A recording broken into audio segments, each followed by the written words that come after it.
Bonjour chers auditeurs, chères auditrices, bienvenue dans ce nouvel épisode de Causa Sui.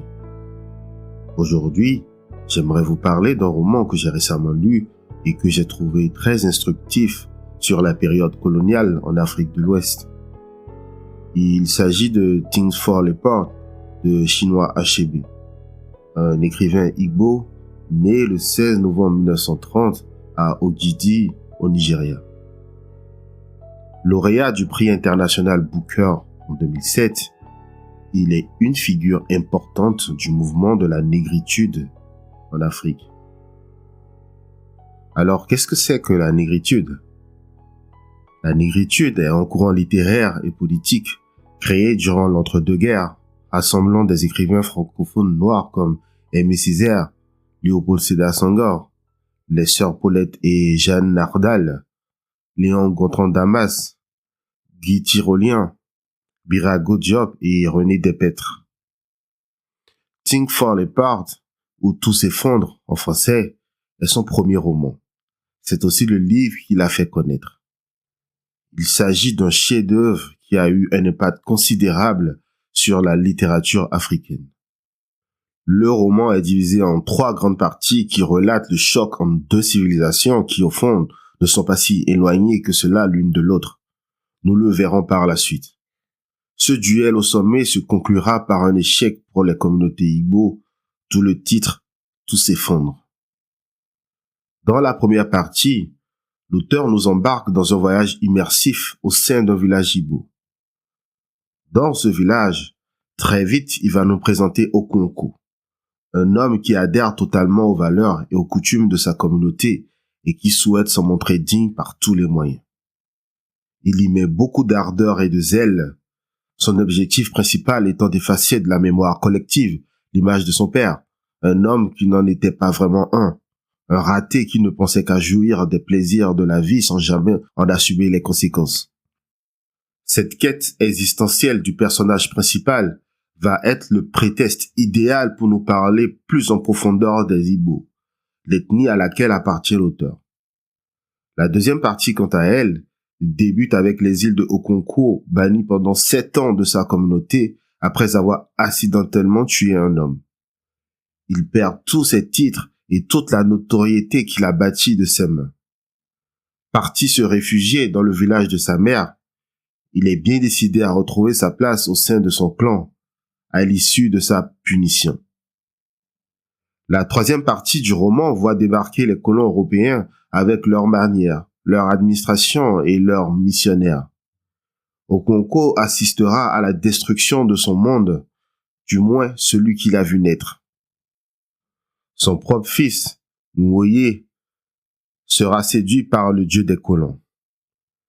Dans cette dernière partie, on voit aussi les membres des clans se plier petit à petit à l'administration coloniale.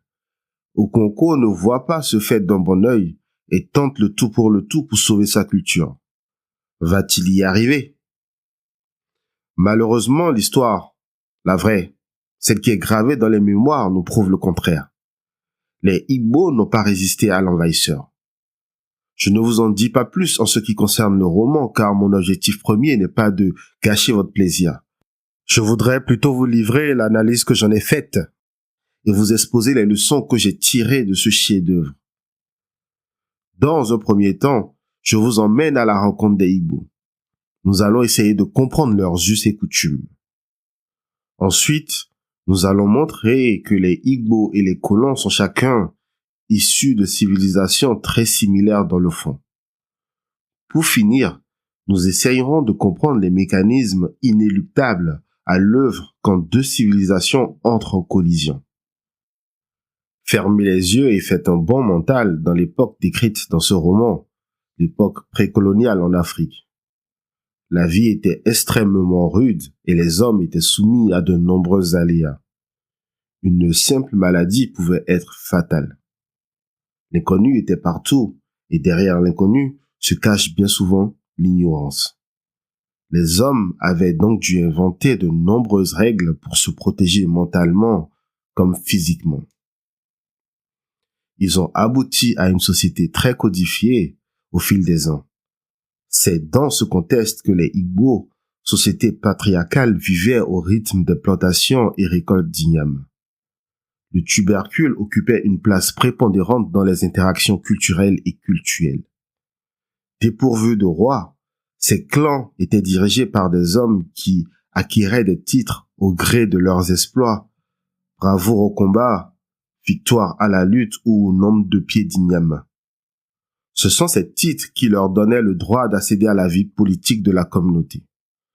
La société traditionnelle Igbo était ancrée dans des croyances transmises de génération en génération. Les forces occultes façonnaient le quotidien de chaque individu. Les dieux côtoyaient les esprits qui eux-mêmes se mélangeaient aux âmes des ancêtres disparus. Les interdits étaient nombreux et faisaient littéralement office de loi. Dans certains villages Igbo, les jumeaux étaient perçus comme des êtres surnaturels et néfastes. Les Igbo pensaient qu'ils étaient une espèce d'anomalie qu'il fallait corriger. Les jumeaux étaient soit abandonnés dans la forêt dite maléfique, soit tout simplement tués. La mortalité infantile, les fausses couches et les maladies étaient très élevées et attribuées à des puissances surnaturelles. Les enfants morts prématurément étaient assimilés à des obandjés, des esprits malveillants ou capricieux qui entraient dans le ventre de la mère, naissaient puis mouraient prématurément, seulement pour renaître à nouveau et répéter ce cycle indéfiniment. Ils étaient considérés comme une source de grande souffrance et un rituel spécifique devait les encourager à briser ce cycle néfaste. Les mariages étaient des événements communautaires importants où avaient lieu des négociations complexes au sujet de la dot. La justice était autrefois rendue par les Egungun, des figures masquées incarnant les esprits ancestraux. Leur jugement, rendu collectivement, était définitif et incontestable. Permettez-moi de m'attarder sur ces Egungun car ils occupent une place particulière dans mes souvenirs d'enfance. J'ai grandi dans un pays d'Afrique de l'Ouest, voisin du Nigeria, berceau du peuple Igbo. Dans notre culture, nous avons également ces Egungun qui ont conservé leur caractère sacré mais ont perdu leur pouvoir de rendre justice. Dans le chef-d'œuvre de chinois Achebe, Tout s'effondre, les Egungun forment une assemblée dont les délibérations ont des conséquences réelles et profondes sur l'ensemble de la communauté. En revanche, au Bénin, mon pays natal, ils sont devenus une sorte de troupe qui donne un spectacle rassemblant toutes les couches de la société. Cependant, leur caractère mystique demeure. Il est interdit de les toucher sous peine de mort et seuls les initiés peuvent percer leurs secrets. C'est en lisant Tous s'effondre que j'ai pleinement réalisé le rôle essentiel qu'ils jouaient dans la vie de mes ancêtres. Les Igbo, en effet, sont un peuple très structuré et hiérarchisé, doté d'une riche tradition orale. Les proverbes occupent une place importante dans leurs échanges quotidiens. Achebe compare d'ailleurs les proverbes à l'huile de palme qui accompagne les mots. Pour bien saisir cette image, il faut savoir que dans de nombreuses cultures ouest-africaines, l'huile de palme est utilisée pour assaisonner les ignames, l'aliment de base des Igbo. Elle adoucit leur texture, enrichit leur saveur et les rend plus agréables à manger. De la même manière, les proverbes dans une conversation enrichissent et adoucissent le discours, lui donnant plus de profondeur et de beauté. C'est donc dans ce monde bucolique, rempli de règles et d'interdits que vivait Okonkwo, le personnage principal du roman. C'est un homme qui a assimilé les usages de son peuple à un tel point qu'il les a utilisés pour en devenir un pilier incontournable.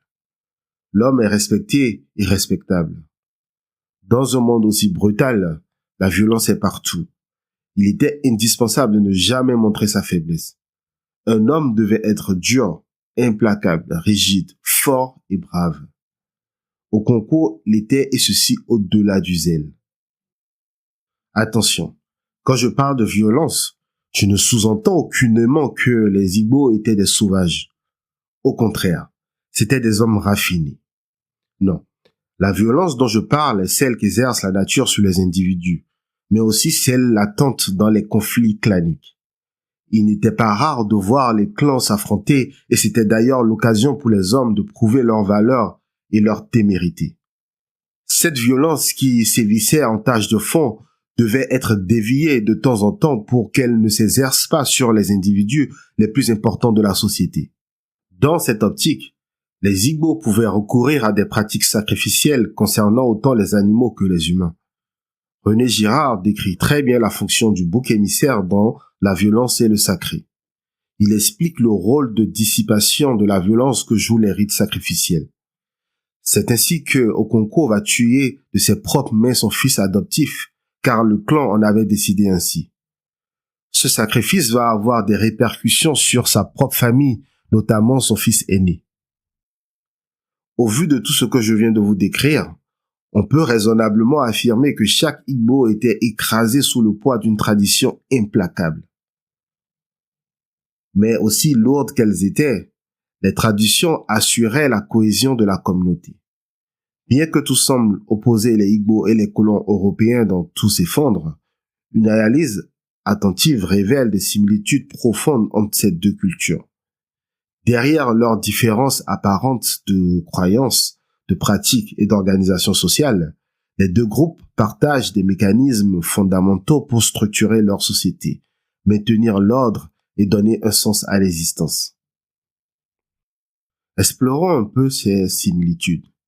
Comme nous l'avions vu, chez les Igbo, la religion est omniprésente. Elle guide les lois, les comportements et les relations sociales. Les dieux, les esprits et les ancêtres occupent une place centrale et les rituels religieux rythment la vie quotidienne. Les colons, bien que porteurs d'un christianisme monothéiste différent, partagent cette même reliance spirituelle. Comme les Igbo, ils utilisent leur foi pour justifier leurs actes et structurer leur société. Si les Igbo organisent des cérémonies pour apaiser les dieux ou honorer les ancêtres, les colons célèbrent des messes ou des baptêmes pour renforcer leur lien avec leur divinité. Dans les deux cas, la religion ne se limite pas à une croyance personnelle. Elle est un pilier social et un outil de cohésion collective. Le système de justice, bien qu'il prenne des formes différentes, reflète également des parallèles notables. Les Igbo s'appuient sur les lois coutumières et les conseils des anciens pour trancher les litiges. Chaque décision est prise en fonction des traditions ancestrales et des attentes communautaires.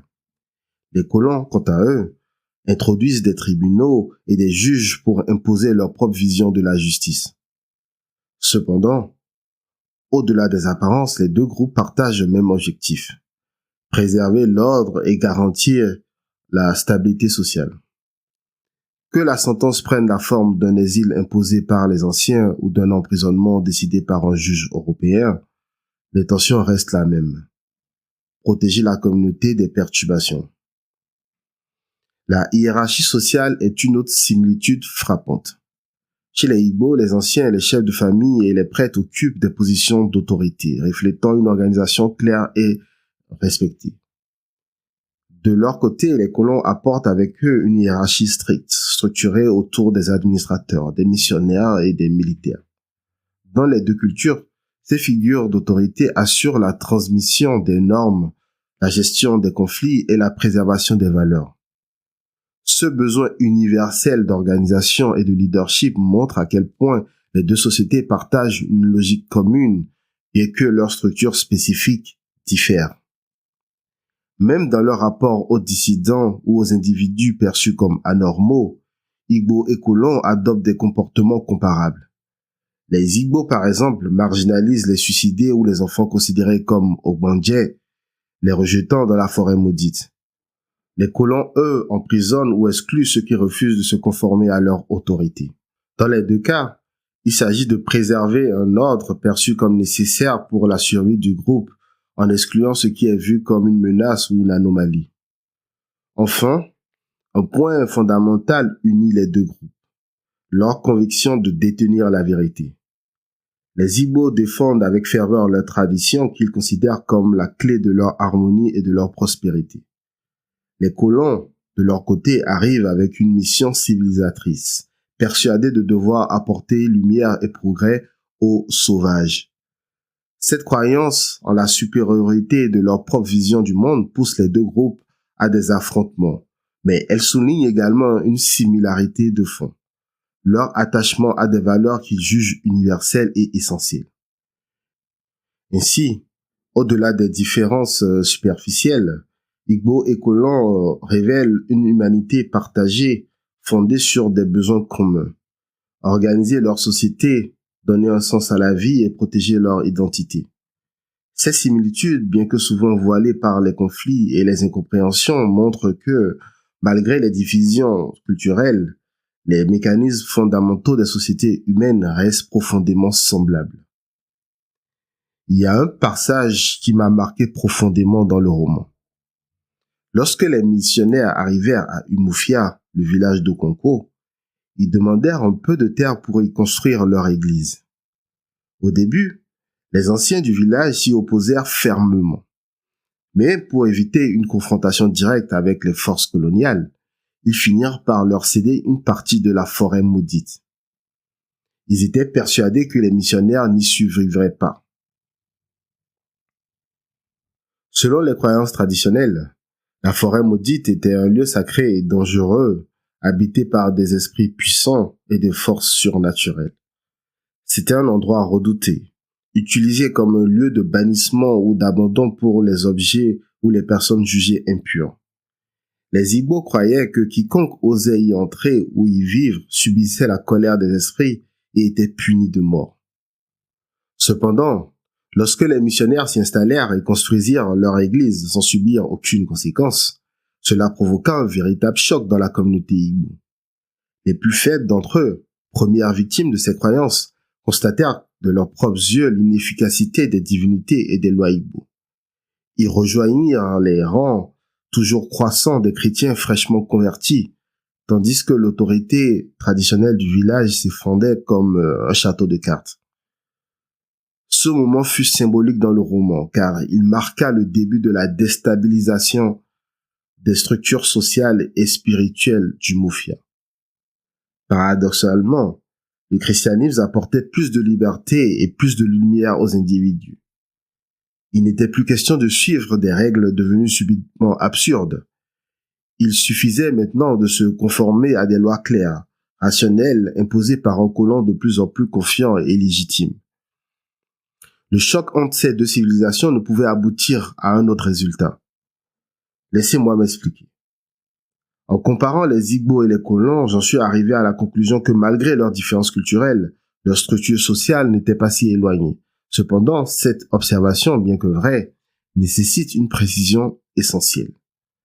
La structure sociale des Igbo était beaucoup plus rigide et bien moins inclusive que celle des colons européens. Cette souplesse des colons ne vient pas de nulle part. Elle est le fruit de siècles de rencontres avec d'autres civilisations et cultures. C'est ce métissage culturel forgé au fil des guerres, des conquêtes, des conflits et des brassages qui donna à la civilisation européenne un avantage indéniable. On peut comparer une société à un soulier en cuir. Lorsqu'il sort de l'atelier du cordonnier, il est rigide, difficile à enfiler. Mais avec un peu de force et quelques contorsions, on finit par y entrer. Ce processus est douloureux. Cependant, à force de le porter, le cuir s'assouplit et finit par épouser la forme du pied. Dans cette métaphore, le pied représente l'individu.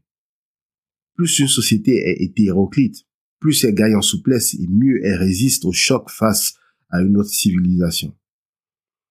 Le choc des civilisations qui se produisait à cette époque vit les Igbo ployer le genou. Pas parce qu'ils étaient moins raffinés, moins cultivés ou moins organisés, non. Ils s'effondrèrent parce que leurs croyances, trop rigides, créaient de profondes inégalités au sein même de leur peuple. Cette rigidité fut un facteur accélérateur de leur destruction. Voilà l'un des enseignements que j'ai tirés de ce livre. Les répliques du séisme provoquées par ce choc des titans se manifestent encore de nos jours.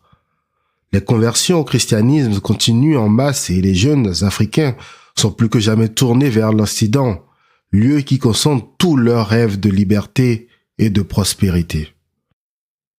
Ce roman parle aussi de la cruauté de certains colons, de leur entreprise de domination et des moyens pernicieux qu'ils employèrent pour arriver à leur fin. Mais ce n'est pas le sujet de cet épisode. Si vous vous intéressez à l'époque coloniale en Afrique, je vous invite vivement à lire Tous ces fondres de Chinua Achebe. C'est un livre bouleversant qui nous dévoile comment les gens vivaient à cette époque et nous offre une perspective unique sur la colonisation. C'est le premier tome d'une trilogie mémorable. Merci de m'avoir écouté. J'espère avoir éveillé en vous l'envie de découvrir ce chef-d'œuvre. Et vous, que pensez-vous de la colonisation en Afrique? Croyez-vous que ce choc des civilisations aurait pu aboutir à un autre résultat? Que pensez-vous des us et coutumes des Igbo? Partagez vos réflexions dans les commentaires. J'ai hâte de vous lire. À bientôt pour un nouvel épisode.